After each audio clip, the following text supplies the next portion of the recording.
All right, we will proceed to the third talk. The third talk will be delivered by Dr. Frances Aduku. She's going to talk about collaboration in research and publishing paper with early career psychiatrists. So Dr. Frances Aduku is a psychiatrist practicing in the Department of Neuropsychiatry of the University of Port Harcourt Teaching Hospital in Rivers State, Nigeria. Dr. Frances is the fellow of the West African College of Physicians, Faculty of Psychiatry, and her research interest includes biomarker panels for mood disorders and genetics of severe mental illness. So Dr. Frances, the floor is yours. Thank you, Vivi. Hold on. Okay. Thank you so much for having me, Vivi. So I want to share my slides.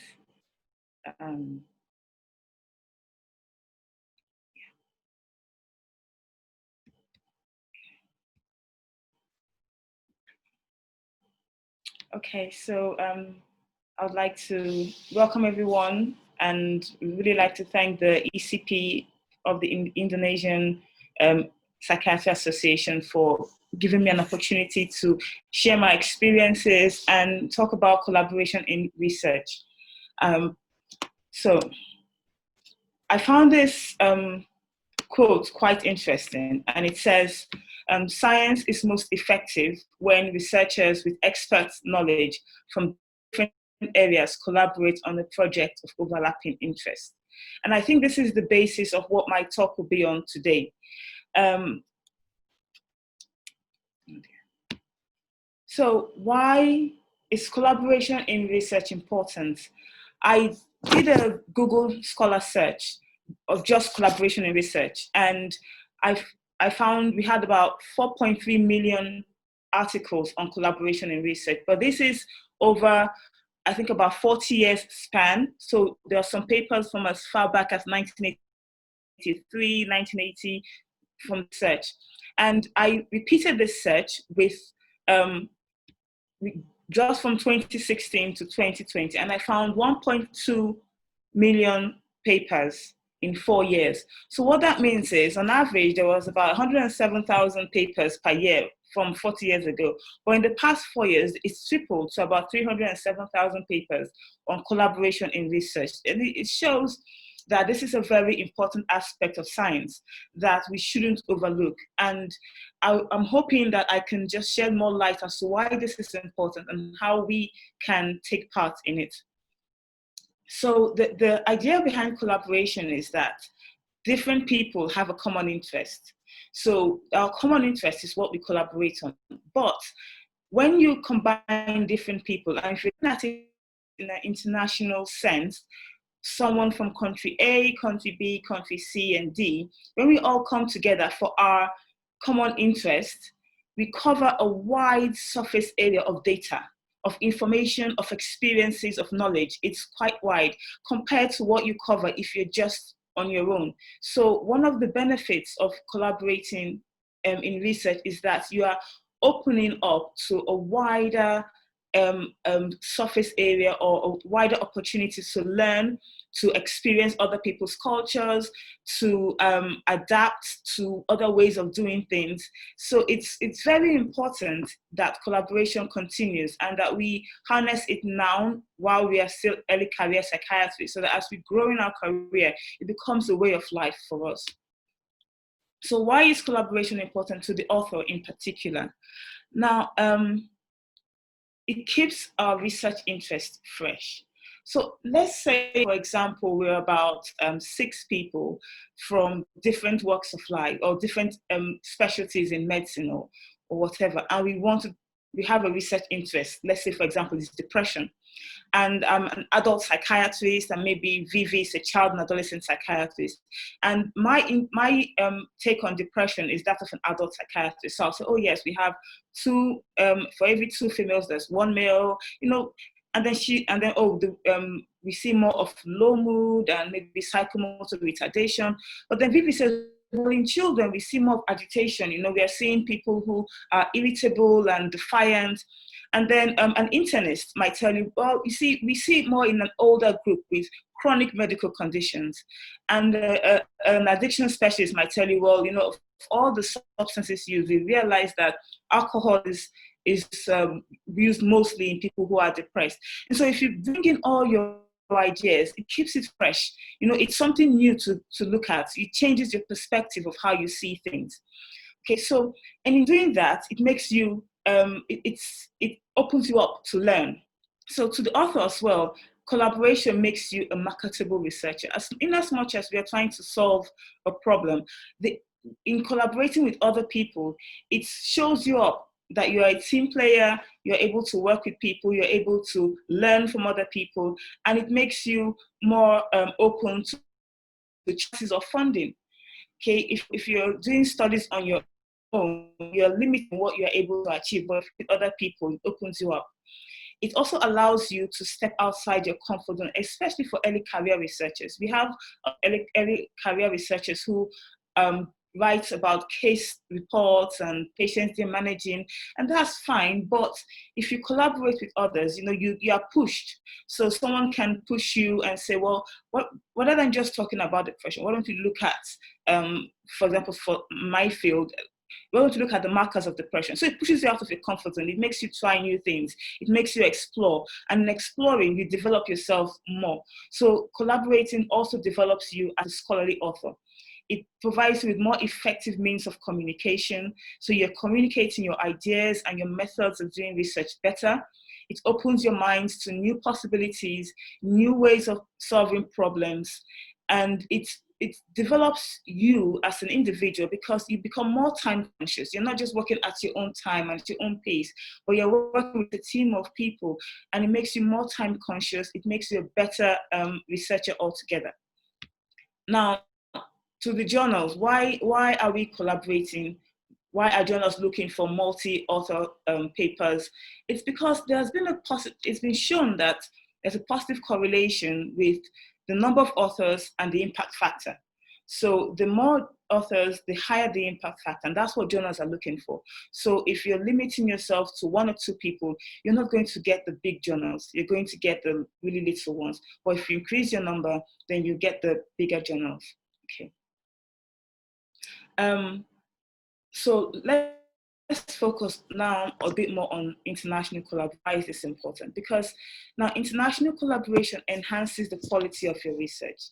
As we've said before, it opens up your mind and you view things from different perspectives. And in that sense, you are learning from other people's experience, from different countries' experiences. So if you're in a country where maybe you're in a low income country and you're having difficulties in, for example, this is COVID-19 and you're trying to get your questionnaires out there and you're having difficulties because there are lockdowns, but then someone who probably is in a middle income country can tell you how they overcame such difficulties and would open you up to better ways of doing things. So it enhances the quality of your research. It enhances because you're able to also each other scrutinizes you scrutinize each other's work, you critique it, and it improves the quality of your work. It also improves your efficacy in terms of time management. You do not enter into a collaborative research and come out the same way, because you improve yourself as you come out of it. International collaboration also crosses cultural boundaries, so it allows for deeper, more thorough interpretation of data. Let's use the depression as a context. So if we are looking at depression in women and we say, oh, in country A, we have 2 women to 1 man in terms of sex ratio, and in country B, we're having 1.5 women to 1 male.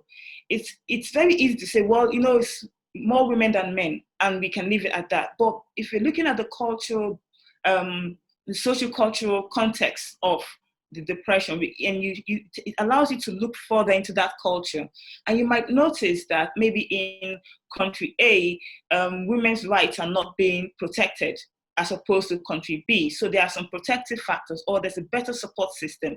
So you don't just take the values, you don't take it at face value. you explore further, you research further, and so it allows you to be very thorough in your methods and your data analysis.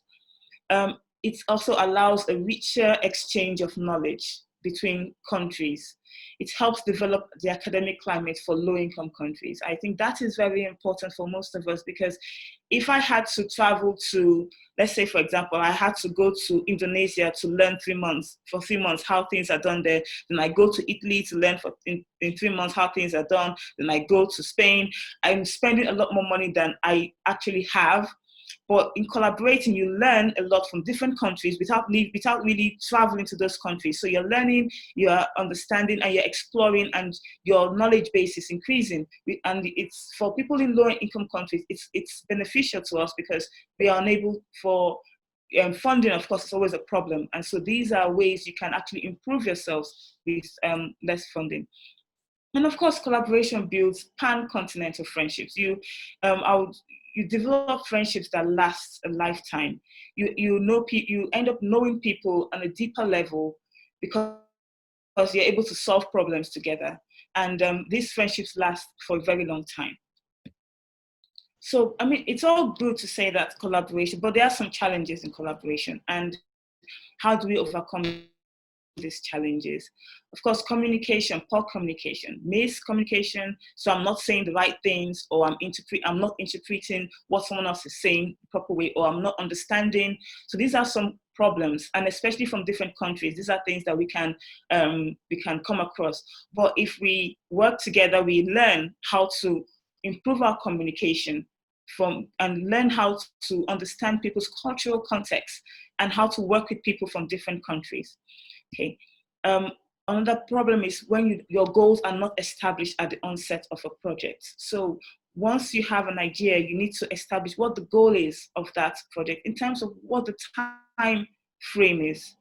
Can we work within this time frame? You have to set all this out very clearly, what you hope to achieve. Is it okay for everybody? Even if you are leading the team, you have to make sure that everybody is comfortable working with you. And you have to take everybody's inputs. You might not accept them all, but you have to listen. And in listening, you might learn something. Even if you're not taking the whole, but you take a section of it, you're learning. And you're improving on yourself, and you're improving everybody else as well. So how do we collaborate in research? This is an area, because it's nice saying, okay, we need to collaborate, but how do you take that first step? What do you do?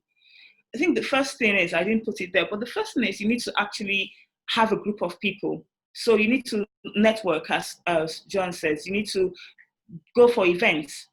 But if you go for events and you network, you meet people. And if you meet people and you talk to people, you realize that you have things in common with. So it might be collaborating in terms of organizing events, or it could be collaborating in terms of research. So if you sit down at a dinner with people and you discuss about mental health and the challenges in different countries, and you all realize that you have a particular question that needs answering, then you have an idea. And once you have an idea, the first thing to do is just to jot it down, put it on a piece of paper, on your tablet or something, and then you start building on it. You build a framework around it. You put down a skeletal frame of what this research would be, and then the next thing is you discuss it. You can have a fantastic idea and you can put it in a box, and it can be in the box for the next 10 years if you don't discuss it. So you open yourself up and you discuss it. And in discussing it, you would, with your group of people that you have shared interests with, they would bring up ideas. And because the ideas is yours, you can be the lead. But if you don't feel comfortable being a lead, you can actually ask someone to lead while you watch and you learn, so that the next time you can lead the group. So in doing that, you've started. And it's that simple. It's just discussing it and saying, okay, let's do something.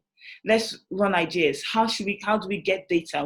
What sort of data should we get? Should we do an original research? Should we just give our perspective views from different countries on how maybe mental health services are being shortchanged in relation to other non-communicable diseases? So these are things that you could just discuss, and from discussions, you have ideas. From ideas, you pitch it to each other, and you develop a skeletal frame, and then you start working on it. So I would like to end with what my experiences have been in collaborating internationally. So these are some of the papers that we have written, and in connection with the early career psychiatry section of the WPA this year. Vivi has been part of it, Joanne and Paolo, we've all worked together, and it's been an amazing experience in which I have learned so much in terms of research, in terms of analytical thinking, and I wouldn't have done it if I hadn't joined the WPA ECP section. And I joined WPA ECP section because one day I sat in front of my computer and I went, well, there should be other young psychiatrists somewhere doing something, really. I just thought about it and I just Googled young psychiatrists and it came up, and I kept going from different continents. Like, I saw the one for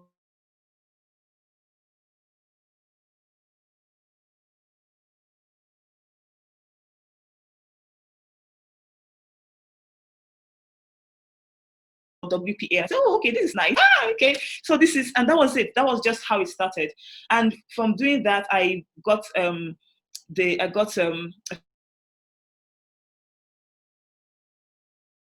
fellowship to go to the psychiatry section, and I met people. I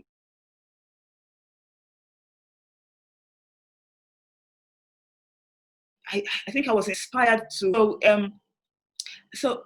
and it's opened me up a lot, and it allowed me to organize an ECP curriculum in Nigeria where we just talked about, rejuvenating our ECPs, and a lot of people turned up, and this is our group photo, and you can see Joanne's there, and we were all there, and it was so much fun.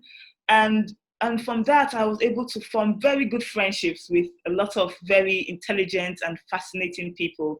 And I'm so glad that I did that, and I'm collaborating, and it's an experience I wish everybody could have and everybody could experience. So on that note, I'd like to say thank you very much for allowing me to share my experiences with you, and I hope I have inspired you to, just step out of your comfort zone and share your ideas with each other. Thank you. Thank you, Frances, for a very inspiring talk.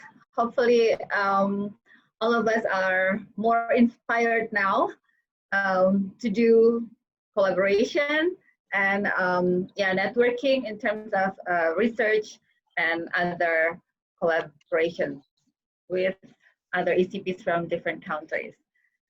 Okay, so we will go to the fourth talk, and would like to remind you again, if you have any questions to any speaker, you can please type your question in the Q&A tab, and we will discuss your questions in a Q&A session later. So the first talk will be delivered by Paolo Grandinetti. Paolo will talk about how to create a network of early career professionals, the experience of the network of early career professionals working in the area of addiction medicine, or NECPAM. So Paolo is a psychiatrist and PhD in neuroscience. And currently, Dr. Paolo Grandinetti works for the Italian National Public Health System. And in June 2017, Paolo co-founded the NECPAM. And currently, Paolo is the co-chair of the organization. So we will give the time for Paolo to give his talk. Go ahead, Paolo. Hi, thank you. And I hope that all the audience is still awake and after one hour talk, but very inspiring presentation what the Frances, Joan, and Sati did. So thank you. And I'm going to share my my screen. And okay. Can you hear me and see the screen? Okay, thank you. So I will be quite fast because it's not we have not too much time. So the network of early career professional working in the area of addiction medicine. So here is not just for psychiatrists, but for professional. As Johan suggested you that you can make also networking and events, not just between psychiatrists, but also involving other professionals. So as Sylvia already told you, it was made in 2017, and now I'm going to explain you the developments of our network, the NICPAM network. So, as Johan told you, you have to start from an important point, something that is not involving just you or a group of people, but too many people is possible. So we started from this declaration made by the United Nations General Assembly Special Section in 2016, and we can read it together. We recognize that the world drug problem remains a common and shared responsibility that should be addressed in a multilateral setting through effective and increased international cooperation and demands and integrated, multidisciplinary, mutually reinforcing, balanced scientific and comprehensive approach. So multidisciplinary workforce is needed. So for this reason, few of us, as you can see in this picture, were invited by the WHO at the first WHO Forum on Alcohol, Drug and Addictive Behaviors. In that occasion, we founded NECPAM, our network. And so it was June 2017, and today is our, let's say, birthday, is NECPAM birthday. But now I want to go to our aim. So as just to reply also to one of the people who already asked something in the question and answer section. So why you should create an early career section? Well, because in this way you can strengthen leadership, build capacity, and empower the career professionals worldwide, as we are doing with NECPAM. Through the support of early career professional and intersector collaboration is our goal for NECPAM to impact future systems of prevention and treatment for disorders related to substance use and addictive behaviors. So one of the first work that we made, the huge work that we made at the beginning, is to create bylaws that were published in December. As you can see here, we have an ECPAM advisory committee made of people not really anymore in the early career of time, let's say. And here how is made the board of NECPAM. So we have a chair and co-chair, a secretary general, and then a representative for each area of WHO area. Then there are the members, and here we have the working groups. So it's a very comprehensive bylaws, and it is very important to create bylaws if you want to create your ECP section. So we finalized also the action plan. Right now, it is going to be published, the second action plan for the years 2023. Right now, we have these 5 working groups, the one of promotion that I lead, and the network development, number 3 for collaboration. The training needs is also very important because we are making a very big project about training needs, and the number 5 is about education. Right now, we have more than 120 members and representing more than 40 countries. And as you can see, we have psychiatrists, medical doctors, social workers, psychologists, nurses, and it is very important, as already John told you. So our activities in 2017, from June to December, okay, so not too much time. We had, first of all, we made an announcement of the creation of the network in the using the newsletter of WPA early career section, so young people can know about us. And then we participated at the ISAM annual conference, and also by the Twist project, we also participated at Lisbon Addiction, and it is very nice to go there.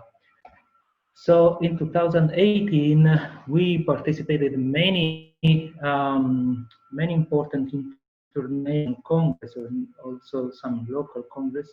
For example, the ancient university in Egypt, Cairo, made a very big congress, international psychiatry conference of this university. Is very nice and well took with.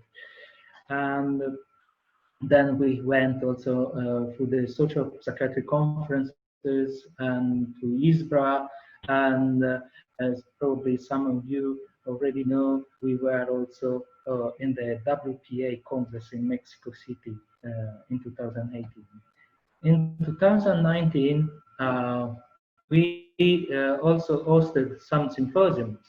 So at the Italian Society of Psychopathology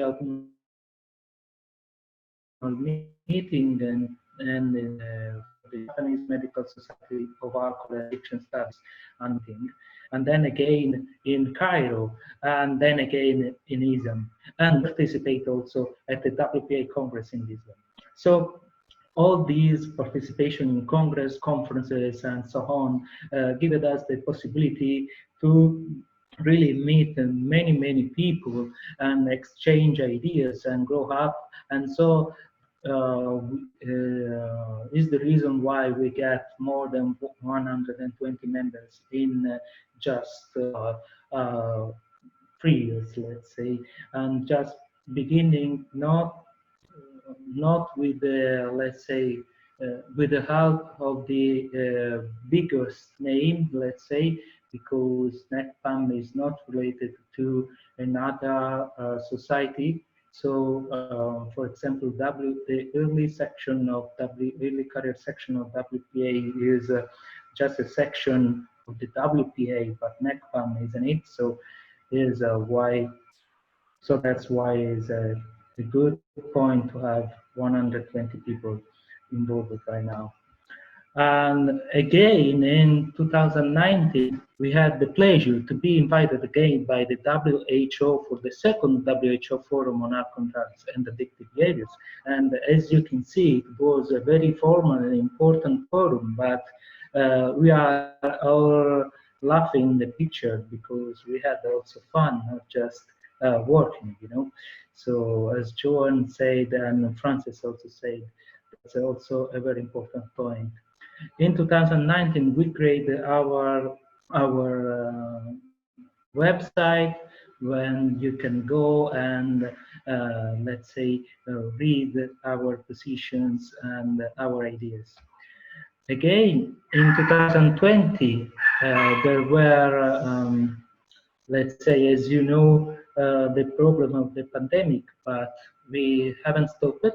The network is holding calls with these members, and not just for everyone. We have calls for every member who wants to join, and also we create calls for women. So we are creating also a section for women to support the early career professional, women professional. That is very important because of the imbalance of the career between male and female, as probably most of you already know. And right now we are also going to create a collaboration to publish several commentaries focused on different aspects of addiction service in these challenging times. 2 are already submitted and other will be submitted very soon. And so if I have time, don't know, I can go through the trainings project. Julia, can I, because it's Yes, Paulo, go ahead. Okay, so as you can read here, our aim is to explore the training needs of early career professionals working in the area of addiction medicine in the different parts of the world, and to formulate recommendations for training improvement. So the project is divided in three different phases. First phase is already done, and second phase is to create a web service and focus group on the argument. And the phase number 3 is about to create a Delphi consensus study just to go at the end to our target. So the scoping review, probably you can be interested that you can find here what we published. So what are the training needs of early career professional in addiction medicine is a scoping review that it is already published. And then after that, we came out with a position paper on the argument. And now we are in the second phase. So we are creating a survey assessing experiences and current training needs in different parts of the world. And we are going also to create a focus group. So for the survey, most probably we will use this addiction medicine training need assessment scale that is already published and validated in many languages. And then we hope that we will have the possibility to create a Delphi study during the next WHO forum. And right now, let's say the countries already involved in this project are listed here. So if your country is not in the list, you can join the project. And of course, if you want to join NACPAM, we will be happy to, let's say, to stay with you and share our experience. So I hope that I was fast enough, and thank you for the attention. Thank you very much, Paulo. It's a very interesting talk about the NACPAM. Hopefully we can learn a lot from what the organization has done so far. And with that, we have completed the 4 talks from all 4 speakers, and we're going to move on to the Q&A session. We have several questions here. The first one is for all speakers. So what has the ECP organization in your country has done during this COVID-19 pandemic situation, or probably what could have the organization done? So probably each one of you can share about what your organization has done. Sati, could you please probably start? Okay, Yes. thank you, Dr. Sylvia. As you know that, as I mentioned in my in previous talk, that we involved in online psychosocial support, and as you know that Dr. Sylvia is also involved in that activities, and also we have 2 members of Indonesian DCP who joined the voluntary psychiatrist in hospital for temporary hospital for COVID-19 in Jakarta, and they still running well until now, and they provide psychosocial support with multidiscipline with psychologist and social worker and other discipline. So I think it's a kind of our contribution to the situation of this pandemic. Thank you, Dr. Sophia. Thank you, Dr. Sati. Joanne, would you please share with us?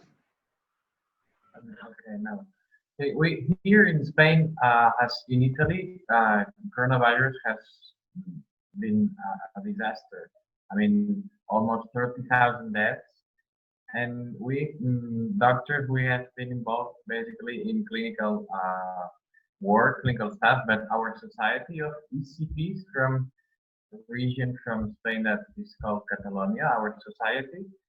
We now, a few weeks ago, now the curve has decreased, so now we have more time to spread information of what we've done. We are creating a book with different cases, psychiatric patients with COVID. It's a book about cases, different cases that we have seen, each of us has seen during these 3 months, during these past 3 months. That it's been difficult, and now we're reporting these data, these cases. This is something that we've done with the organization of ECPs in my region. That's interesting. So it's about the psychiatric cases related to COVID-19. It's a book about it. Okay, very interesting. Thank you, Joan. And how about Frances? Could you please share with us? Yes. Okay, so some of our ECP members have been or had been redeployed to COVID-19 isolation centers where they've been offering psychosocial support. And then some members of our ECPs we've come together to sort of look at the mental health service delivery during this time to the general public and to people who have been diagnosed and their relatives, and trying to see the gap available and how we can sort of bridge this gap in terms of service delivery. So that's one of the things we are currently working on now. Okay, that's great. How about you, Paolo? Could you please share us with the Italy situation? Yes. Okay. Oh, as Jon already told you here, it wasn't a very big disaster about this coronavirus, and it was also quite difficult to cope with this situation. So right now, what we are doing, we made many things at the beginning. First of all, the exchange of information about how to treat patients infected by coronavirus, and also how to manage patients infected by coronavirus, and at the same time with an urgent psychiatric problem. So it was quite difficult, as you can imagine.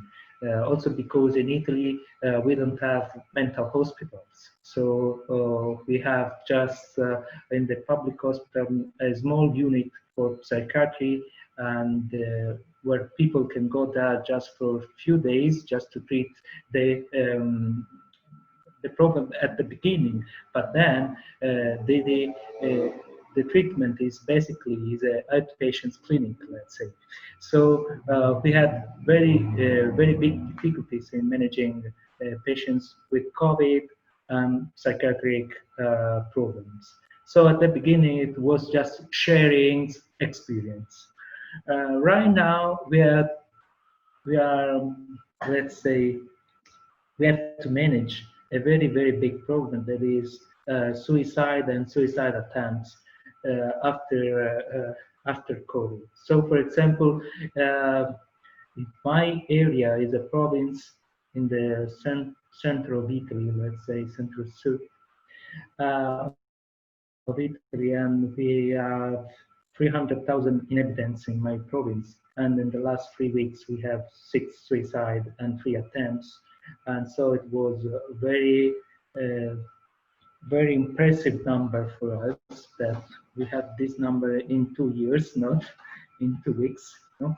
So right now we are, let's say, helping each other in how to prevent suicide, and we are trying to make some prevention. So basically right now we are exchanging ideas and how to treat and prevent, and that is for psychiatry, but also for addiction services. That is also for addiction services. So right now, and of course, with young people at the first years of their careers, more easy because you can use smartphones and PC and so on. But with the big old professor, they are not, you know, that's the way. right now we are doing like that. So for example, with NECPAM, for example, we are making these support. We started with these support calls, you know, and it was because me, just really me, I was really in very anxious because of this COVID. As you know, or my daughter now, she is just three months old, let's say. So she born just in the middle of the pandemic. So I was very anxious because of the fear to get COVID and bring it in my home. So we had a board call, and all the board was a bit shocked because they saw me very anxious. And so we decided to start with these support calls for our members. So at the beginning, it was just support. And I think that it was quite good in this emergency situation. Thank you for sharing with us, Paulo. Yeah, it's sad to hear about the suicide number, and since we have a different stage of pandemic, um, yeah, we can learn from each country about the situation and how to handle the situation, let's say post COVID. And yeah, let's move on to the next question. This question is for Frances, but maybe others can also add to the answers. To Frances, what is the biggest obstacle, excluding motivation and discipline, to conduct research collaboration? So what's the biggest obstacle to conduct research collaboration? You're still muted, yes. Yes. Now, I think one of the biggest obstacles, apart from my own motivation and discipline, is other people's motivation and discipline. Because you can be motivated and disciplined, and everybody else is on a different page and a different wavelength, and so you would have a lot of clashes. And then another thing is having an idea and not knowing how to communicate the idea. You know, not knowing what steps to take or how to begin. I think that's a very big obstacle. And once that is overcome, it gets easier. So what I would say is that for whatever it is, whatever obstacle, just talk to somebody about it, somebody who has experienced it, and let them tell you, okay, this is what I did. This is how I could overcome this, and try it out and see. You know, because it's collaboration is the way forward. And if you're really interested, you shouldn't allow. I'm somebody, I don't know how to see obstacles. I just see them as, oh, how do I solve this problem and move on? So You're a very positive person. Exactly. You're very positive. So whatever I have to do, sometimes I have like so much work, and I'm just going, how am I going to do this? I just go, okay, no, I'll prioritize. I'll put this here. I'll do this here. I'll section. I'll do. So I don't see things as I can't do it. I just say I can do it, and I find a way. And if I'm stuck, I ask someone, how do I, go about this? And I think that's one thing we need to just adapt and learn how to, share your problems and, get solutions. Okay, that's very motivating, Frances. So don't see the obstacle as an obstacle, right? Something that can be solved. Right. Joanne or Paulo or Sati, do you want to add answers to this for research collaboration? Personally, I agree with Frances, and she also mentioned our work together in her presentation, that I really appreciate her presentation. So she know everything about this point. So I think she already told you all that you need. Yes. She knows what she's talking about. Absolutely. Absolutely. All right. Okay. We shall go to the next question. What makes it so unique for psychiatry to have an early career psychiatrist section?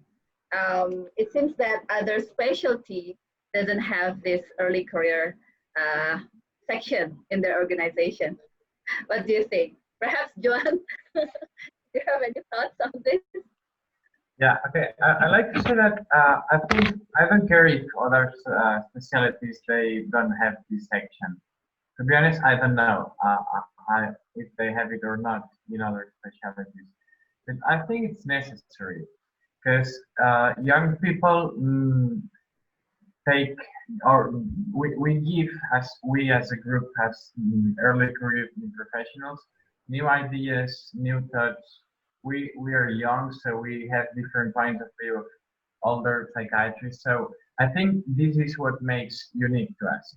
Psychiatry has evolved a lot in the past 50, 30, 100 years. And if you think that psychiatry will be the same in 70 years, it will not be me who will say that, because I think it will change. Life changes, so if new people uh, take new ideas to the group of psychiatrists, this is always good. And I like to compare this with a different matter. I love football or soccer. I love football. And if you think about teams, they have a junior team. The good teams, they have junior teams. And why do they have junior teams? Because the old players will move and they will disappear someday. And new doctors, new players have to bring new ideas, new ways of playing. And that's why new or young professionals are necessary to exist as a group. Because we learn from each other and we learn from the older, from all older psychiatrists. So I think what makes young professionals unique is that we are very motivated. We want to create an impact. And if we exist as a group, we motivate each other more than one alone. I think this is what this is why these groups are necessary. Thank you for the question, because it's a very interesting question. Yes, yes. Thank you, Joan. I think Paulo has also mentioned about answering this question as well in his presentation. The next question is for Sati. What types of collaboration has the Indonesian ECP done, and how to know what activities that the Indonesian ECP is doing, and how to join the activities by Indonesian ECP?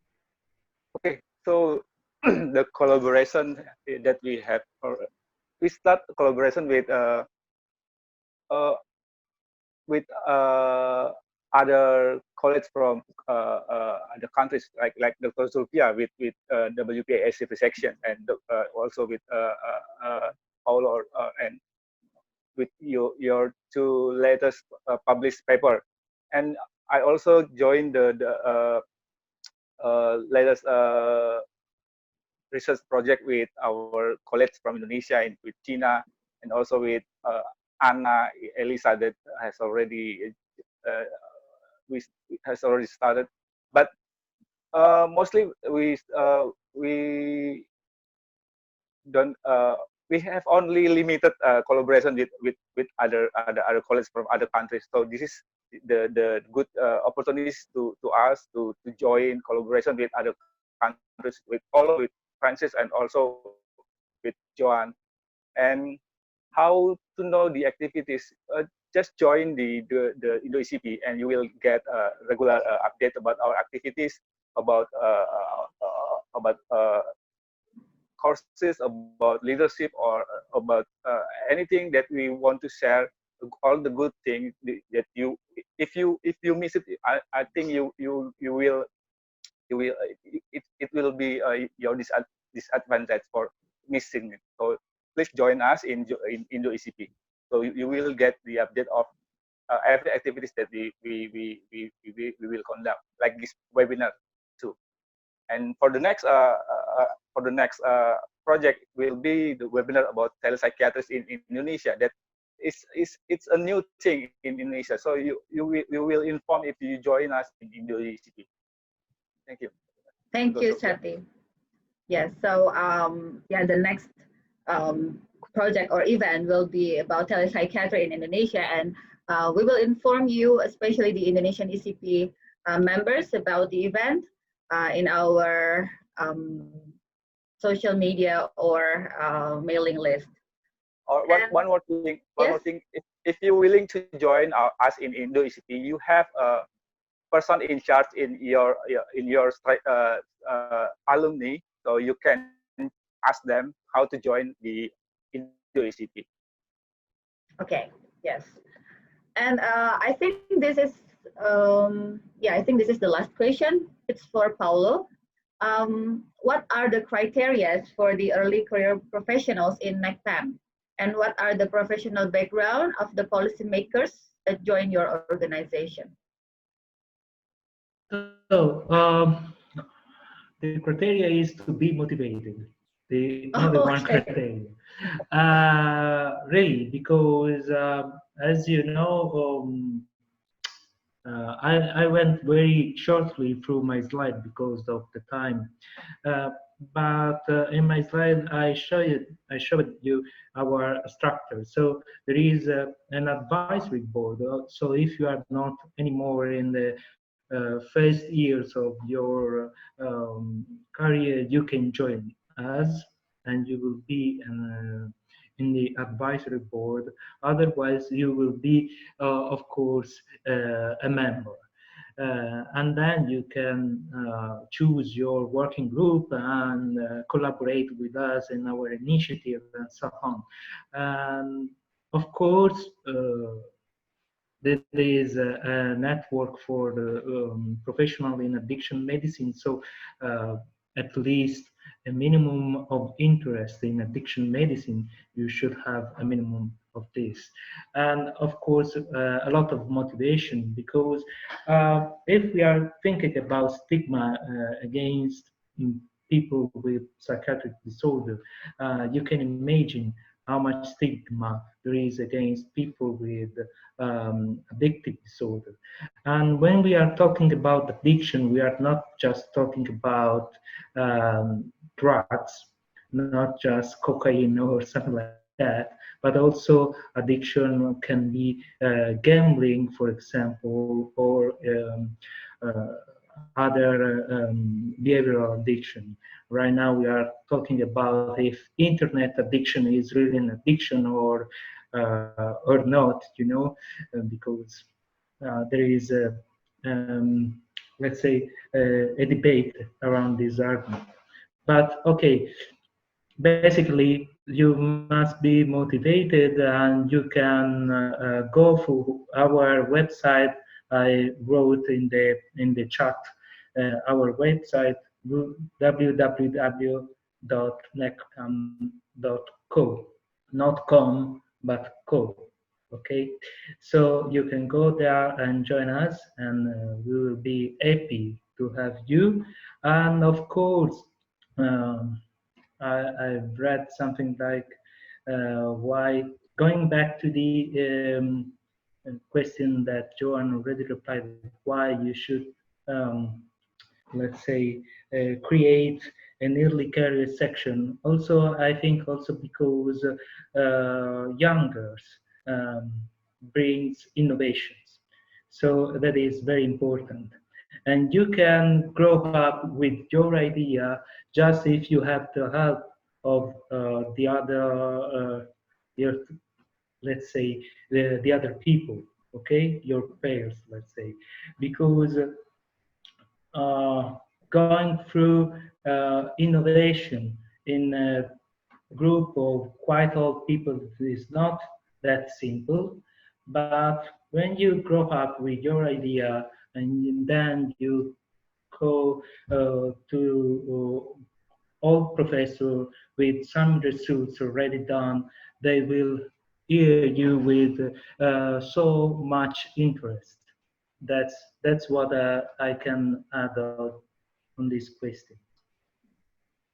All right, thank you so much, Paulo. So it seems that a lot of our colleagues here, the participants of our webinar, are also interested in addiction medicine, so they can go to the link, the NECPAM website, to see about NACPAM and probably join the NACPAM as well. All right, unfortunately, we cannot accommodate more questions, and I would like to wrap up the session. So we have discussed several things about how the early career psychiatrists may collaborate and build network with other ECPs from different countries, and how we can collaborate in research and also in other events as well. And we also learn about the experience from NACPAM for the addiction medicine. And then we have discussed about how we could get motivated, get inspired to just do network and collaborate with each other. So hopefully this webinar inspire us all and motivate us more. And we are hoping that this is the beginning of another collaborative project, another friendship, long-lasting friendship, hopefully, and we can stay connected and build something together. I would like to thank our panelists, Sati Rajasitanggang from Indonesia. Thank you. Thank you very much. Thank you, Juan Paulo. Soler Vidal from Spain, Frances Adiuku from Nigeria, and Paulo Grandinetti from Italy. Thank you so much. And I would like to ask the panelists to have a photo session. The host will take the screen capture. So post your best pose for the picture. Okay. 3, 2, 1. All right. Thank you. Okay. And I would like to thank all participants from many different countries. Thank you so much for joining our webinar. And I would like to thank the team from Indonesia who has been working so hard to make this session happen. I would like to thank Sati, our chair of Indonesian ECP, and also my colleagues. Also my colleagues Andreas, Citra Fitri, Gina, Jamie, Diola, Hafid, Joy, and Niza. Thank you so much, guys, for working together and collaborating. Thank you so much. And for participants, after this, the end of the session, there will be a poll that you need to fill out so that it will be as our reference for sending you the certificate for your participation. So yes, this is the polls that you need to submit. Please answer the questions in the polls. Make sure that you submit it so that we can send you the e-certificate of your participation. All right, thank you so much once again. Frances, I know that you're busy. Joanne, you're in a hospital in the middle of the business work. Paulo, with your family. Thank you so much, Sati. I know it's 9 p.m. at your place, Sati. Yes. So thank you so much. Thank you so much, everybody. Thank you, Paulo, and thank you, John. And thank you so much. And yeah, I'll see you all in another event. Bye-bye. Bye. Bye. Yes, Thank you. Bye. Bye. Ciao.